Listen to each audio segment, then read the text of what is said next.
Ryanair has reported a full-year profit after tax of €1.61 billion for fiscal year 2025, down from the previous year's €1.92 billion, despite a significant 7% reduction in average fares. The Irish low-cost carrier also made history by becoming the first European airline to carry over 200 million passengers in a single year, a 9% increase in traffic, achieved despite persistent aircraft delivery delays from Boeing. While scheduled revenues rose by just 1% to €9.23 billion, overall revenues climbed 4% to €13.95 billion, buoyed by a 10% rise in ancillary revenues to €4.72 billion. Ryanair attributed the fare reductions to weaker consumer spending in the first half of the year and a notable decline in bookings from online travel agents.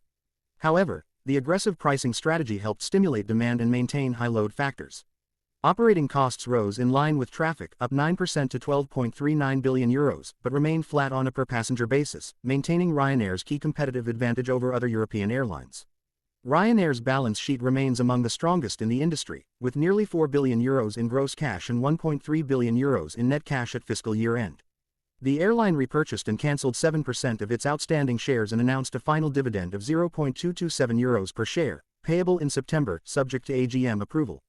The board also approved a further €750 million share buyback, expected to run over the next 6 to 12 months. The Ryanair fleet reached 618 aircraft, including 181 Boeing 737-8200 inches Gamechangers, which offer greater fuel efficiency and more seats. Delivery delays will limit growth to 3% in FY26, targeting 206 million passengers, but Ryanair is optimistic that delayed aircraft will arrive in time to support growth into FY27 and beyond. The airline remains on track for its ambitious goal of flying 300 million passengers annually by FY34. Over 160 new routes are planned for summer 2025, with capacity being directed toward markets offering tax incentives and growth support. Ryanair also highlighted constrained capacity across the European market due to supply chain bottlenecks, OEM delays, and airline consolidation factors that could favor its low-cost model in the years ahead.